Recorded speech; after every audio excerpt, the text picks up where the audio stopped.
noches, jóvenes. Nosotros somos estudiantes de la Universidad Mariano Gálvez de Guatemala y estudiamos la carrera de Derecho. Y esta noche tenemos el gusto de venirles a platicar sobre un tema muy interesante que se trata de nuestra historia de Guatemala de 1839 a 1851, ¿verdad? Entonces vamos a iniciar hablándoles de dos grupos políticos que existieron en aquella época. Después de la independencia de Guatemala se generaron dos partidos políticos y fueron los liberales y los conservadores. Los liberales estaban liderados por el doctor Mariano Gálvez. No sé si han escuchado ustedes de este líder, que fue muy importante también para Guatemala. Estaba formado por los grupos medios de los pueblos y de las ciudades, ¿verdad? Su influencia se extendió hasta el siglo XX en América Central, ¿verdad? Siguiente foto. Los grupos conservadores de Guatemala estaban liderados por Rafael Carrera Turcios, quien se convirtió en el primer caudillo en Guatemala y tomó el control del poder dos periodos, que serían el año de 1844 a 1848 y de 1851 a 1865. Y fue declarado presidente vitalicio de Guatemala. ¿Qué significaba esto? Que él aseguraba el poder por tiempo indefinido, ¿verdad? Él podía gobernar hasta el día de su muerte y así fue, él gobernó hasta el día de su muerte. Se dice que pues fue envenenado con raíces de chiltepín, ¿verdad? Entonces murió en el año de 1865. Gracias. En 1837, el Estado de Guatemala inicia una lucha armada con quien gobernaba el país en ese entonces, que era el señor José Mariano Gálvez. Y ese doctor emprendió reformas sociales dirigidas principalmente al miembro del Partido Conservador, junto al Plan Aycinena, la verdad que eran los que lideraban el Partido Conservador, ¿verdad? Entonces el doctor José Mariano Gálvez canceló los diezmos. En aquella época diezmaban, pero vino él, canceló los diezmos, promulgó la ley del divorcio, eliminó muchos de los privilegios que tenían en los conventos, ¿verdad? Empujados por estas reformas que habían hecho los liberales, el grupo conservador inició movimientos insurgentes en las montañas, liderada por Rafael Carrera Turcios. Los alzados, que eran estos mismos grupos, empezaron por asaltar a las poblaciones del doctor José Mariano Gálvez sin darles oportunidad a defenderse, ¿verdad? En aquella época también ocurrió un virus, por decirlo así, que es el cólera morbus, como actualmente, ¿verdad? A veces se dan ese tipo de pandemias, ¿verdad? Acabamos de pasar una. En esa época se dio el cólera morbus, hubo un contagio de aproximadamente 3,000 personas y con 1,000 muertos aproximadamente, ¿verdad? Les voy a hablar un poquito de la independencia de los Altos, que era un grupo conformado por algunos departamentos de Guatemala, ¿verdad? Ahí mencionamos algunos, que están Tenango, Totelachapán, Chichipeques, y también estaban el Tableo, Piché, San Marcos y Sololá, ¿verdad? Tenían alrededor de 20,000 habitantes.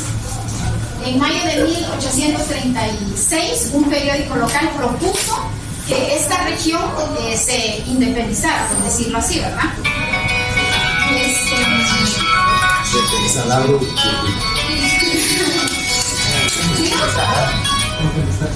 No te la pena. Rafael Carrera Turcios invade El Salvador en el año de 1838. Fue derrotado por Francisco Morazán, que era el presidente de la República de El Salvador. El 13 de abril de 1839, Carrera toma por sorpresa la Plaza de Guatemala, colocando en el gobierno a Rivera Paz, pero a este presidente, por decirlo así, le duró muy poco el gobierno, porque fue sustituido por Carlos Salazar Castro. Lamentablemente, pues a este tampoco le duró mucho tiempo el gobierno, fue bastante breve, porque fue derrotado nuevamente por Rafael Carrera, quien ocupó definitivamente el lugar como presidente. El 18 de marzo de 1840, siendo líder Morazán del estado de El Salvador, invadió Guatemala con 1.500 soldados aproximadamente, para eliminar la amenaza conservadora para Centroamérica. En ese momento, Rafael Carrera fingió una retirada, es decir, le dio a entender a Francisco Morazán y a sus soldados que había perdido la batalla y se retiró, ¿verdad? Pero los tomó por sorpresa con aproximadamente 400 soldados con armas y los volvió a derrotar. Entonces él volvió a recuperar el poder en tan solo un día, ¿verdad? Al siguiente día había vuelto nuevamente al poder. Gracias. Entonces se da el gobierno conservador de los 30 años, donde gobernó Rafael Carreras los 30 años, ¿verdad? Los liberales, que era el grupo contrario, acusaban a este presidente por ser un analfabeto y por ser indígena, ¿verdad? Entonces por eso es que no lo querían. Sin embargo, para sus seguidores, por decirlo así, era llamado el caudillo adorado de los pueblos. La creación de la República de Guatemala, se dio el 21 de marzo de 1847 y se firmó un decreto proclamando a Guatemala como república soberana e independiente, separándola definitivamente de la República Federal de Centroamérica. La República Federal de Centroamérica no era nada más y nada menos que todos los países que conocemos hoy que están pues independizados, ¿verdad? El Salvador, Nicaragua, Honduras, pertenecían a un solo país, por decirle así, pero con el tiempo se independizaron. La batalla de Larat. Ya para esas fechas, que se dio en el año de 1851, en la ciudad de Chiquimula, el gobernador salvadoreño Doroteo Vasconcelos le dio asilo a algunos liberales, entre ellos estaba Francisco Barrungui, quien fundó el periódico para atacar a Rafael Carrera. Vasconcelos alimentó durante un año a los rebeldes de la montaña, es decir, al grupo al que le había dado asilo, con un solo propósito, porque él pretendía volver a atacar a Guatemala. Y a finales del año 1850, este presidente se sintió cansado de esta guerra tan lenta, ¿verdad?, que nunca terminaba. Entonces invitó a Nicaragua y a Honduras para que se unieran a él y atacaran nuevamente a Guatemala, ¿verdad? Pero únicamente aceptó Honduras, ¿verdad? Guatemala, sabiendo de la invasión, Rafael Carrera se preparó con provisiones necesarias para enfrentar esta situación, ¿verdad? Esta fue una historia militar crucial para Guatemala porque se había consagrado como independiente, ¿verdad? Entonces, esa batalla también fue liderada siempre por el mismo Rafael Carrera, logrando una victoria decisiva, ¿verdad?, para asegurar la libertad y la soberanía de Guatemala, ¿verdad? Entonces, les dejo a mí. Bien, vamos a hablar acerca sobre la ley de indígenas, que en este periodo se denomina Código de Indias. Pero antes de entrar de lleno, tenemos que saber que existió una Declaración de Derechos del Estado y de Habitantes del año de 1839. Antes de entrar a eso es importante recalcar que hubo una discusión privada sobre la población indígena y el predominio de la historia política. En esta discusión se habló sobre el destino que iba a tener la población indígena guatemalteca en ese entonces, ya que en el año 1824 se debatió de una manera amplia sobre este tema, pero ese debate no llegó a más porque no hubo una expresión pública favorable.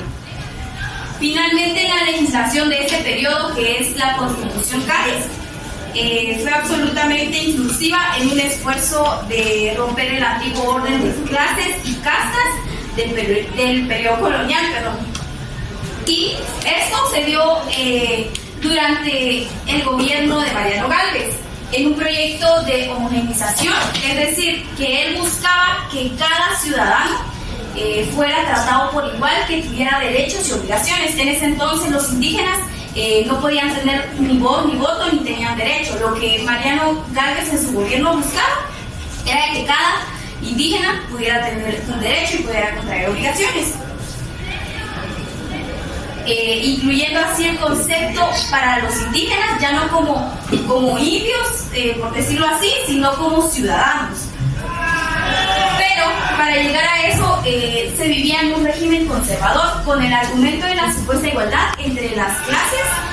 Únicamente había generado un caos generalizado, porque durante este periodo Guatemala experimentó un conflicto de fracciones liberales y conservadoras. Estos enfrentamientos con los políticos y los militares hizo que el país, que la sociedad se dividiera en las ideologías y la sociedad. Hubieron disputas sobre cuestiones sobre cómo se manejaba el gobierno en ese entonces. En este caso influyó la Iglesia Católica, influyeron también el poder público y el poder privado. Sin embargo, a causa de estos cambios radicales, se generó un fuerte debate impulsado por los liberales, que dio como resultado la promulgación de una ley de garantías de 1839, que fue la vigencia de las leyes indias, reconstruyendo la República de los Indios.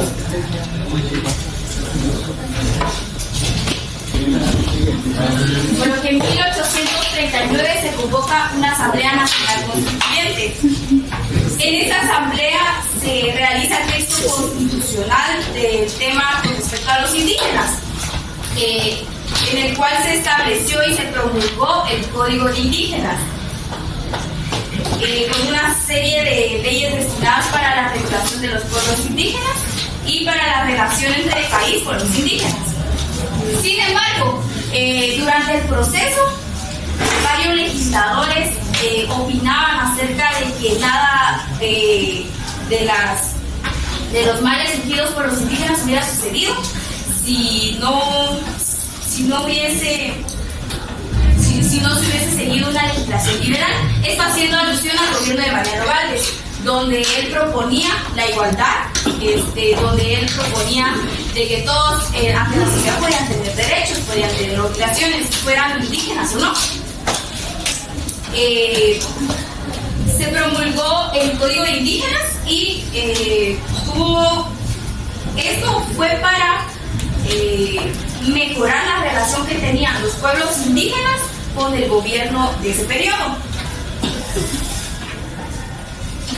Durante la Asamblea Nacional Constituyente se declaró y se definió a la Iglesia como protectora de los indígenas, lo cual causó que hubiera libertad de religión, que se declaró la religión católica como la religión oficial, se restauró el fuero y el cambio eclesiástico, que son las leyes prerrogativas que se otorgan a la Iglesia Católica en un ámbito especial de jurisdicción, donde se le otorga legalidad y para atender asuntos civiles.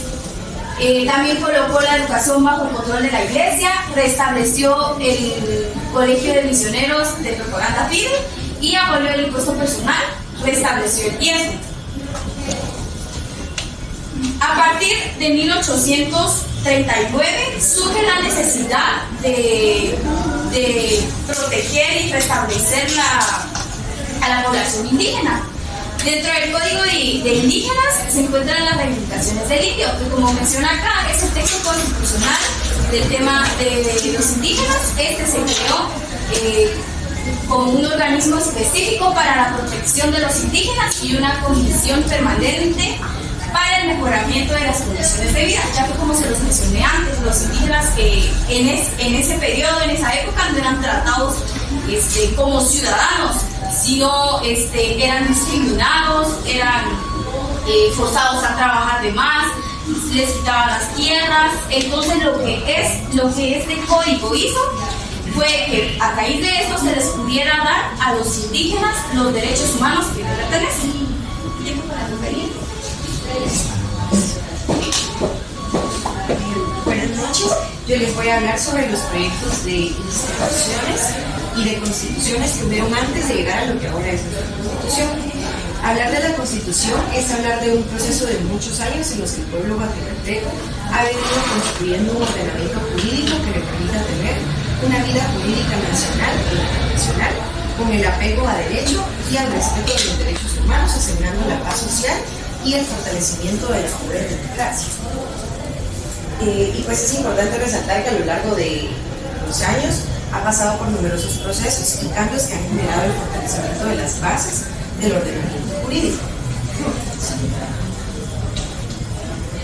De acuerdo a la historia del país, la primera constitución se instituyó en 1808 en Guatemala. La Capitanía General de Guatemala basó sus leyes y normas a través de la Constitución de Pañola.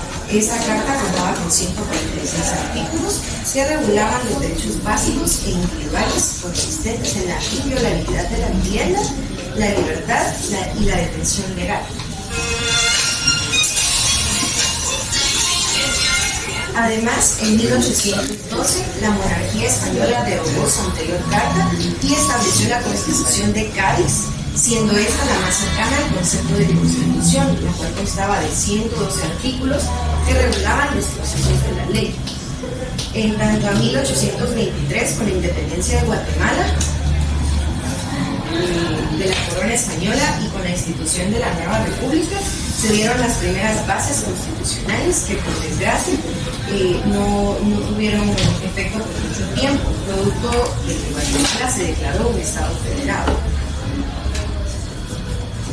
Producto de esa acción independentista, Guatemala se definió como república durante la Asamblea Constituyente de 1825, en la que se presentaron los diputados y en ella se autorizó la plena y legal potestad para regimiento y administración del país, lo que significó tener la potestad de asegurar los derechos de los ciudadanos y del país. Es importante mencionar que la responsabilidad de redactarla la tuvo el señor José Cecilio del Valle. El país, ya como un rumbo independiente, antes de Rafael Carrera de declarar la República de Guatemala en 1897, se crearon 4 proyectos constitucionales que fracasaron. El primero en mayo de 1839, el cual estuvo vigente por 4 años, y el segundo en 1844 rechazó Carrera. El tercero en 1847 y un cuarto que era un acta constitutiva de apenas 18 artículos que fundaba la nueva república, que le daba poderes absolutos y perpetuos al presidente de la república. Asimismo, la historia apunta que en 1871, luego del triunfo de la Revolución Liberal, antes de la llegada de Constantino Barrios al poder, se llevaron a cabo 2 nuevos proyectos constitucionales, el de agosto y noviembre de 1872. El primero representaba las tendencias conservadoras de la época y el segundo un régimen parlamentario, pero ninguno de los dos fue promulgado hasta 1899, que se estableció una constitución de 104 artículos, la cual se mantuvo vigente durante todo el periodo liberal, interrumpido por la gesta cívico-militar de 1944. En este año se gobernó bajo un decálogo de principios fundamentales de la Revolución, hasta que la Asamblea Nacional Constituyente promulgó la Constitución de 1945, la cual tenía 212 artículos y, entre otras cosas, introdujo la organización en partidos políticos y adoptó el principio de la representación proporcional. Con el golpe de Estado de gobierno de Miguel Ydígoras Fuentes en 1963, el gobierno de facto de Enrique Peralta Zurdia convocó a una nueva constituyente que promulgó una nueva constitución política el 15 de septiembre de 1966. En esta se incluyó la figura del vicepresidente y la Corte Constitucional. Dicha normativa tuvo su vigencia en los regímenes y gobiernos de corte militar de la época, hasta que se dio un nuevo golpe de Estado en marzo de 1982. Es a partir de esa fecha que se decretó un estatuto fundamental del gobierno que sirvió como ley de derechos y obligaciones ciudadanas durante el régimen de facto.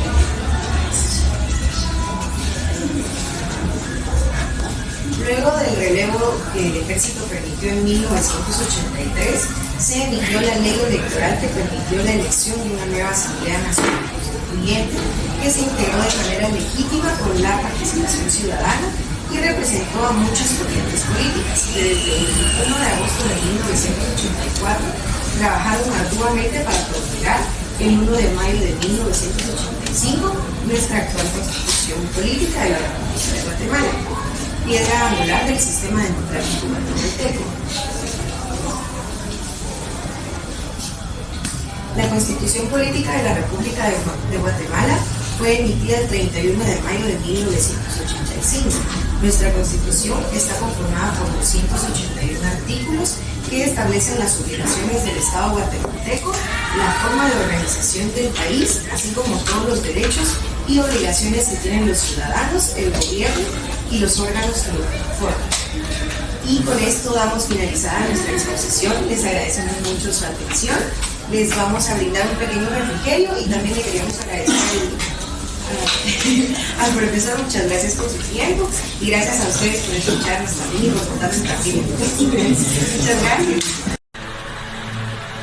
Haciendo un pequeño resumen sobre lo expuesto anteriormente sobre las leyes constitucionales de 1839 a 1851, durante el periodo de la lucha entre los conservadores y los liberales, con el derrocamiento de Mariano Gálvez y el inicio del periodo conservador. En el año de 1839 se convoca una Asamblea Nacional Constituyente que se dedica a la formación de no de una constitución, sino que toma las bases del organismo legislativo, el cual hace que se declare como una religión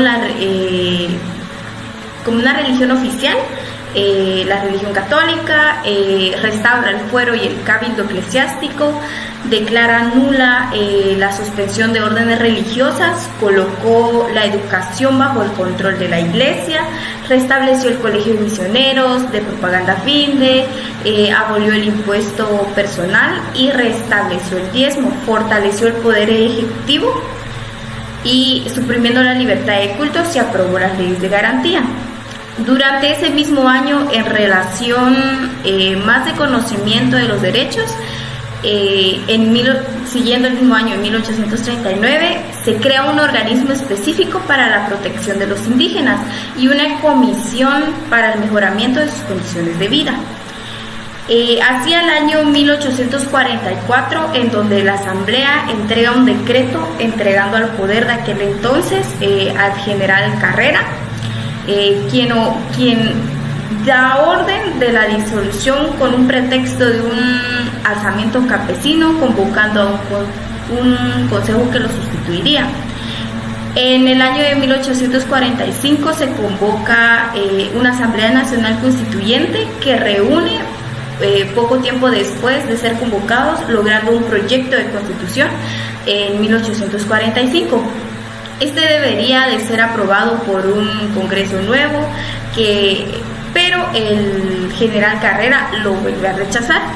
En este nuevo proyecto tiene como novedad la tolerancia religiosa, elecciones a base de sufragio, asignaciones al legislativo, restricciones del ejecutivo, y aunque tenía derecho de veto, no podrían pasar sobre las cámaras. Prohibía la reelección presidencial y fuerza armada por el poder legislativo.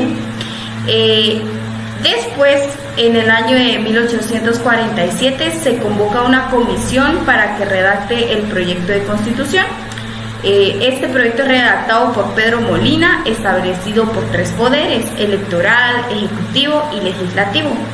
En este entonces aún no aparece el poder judicial, pero se recomienda la separación de iglesias al Estado.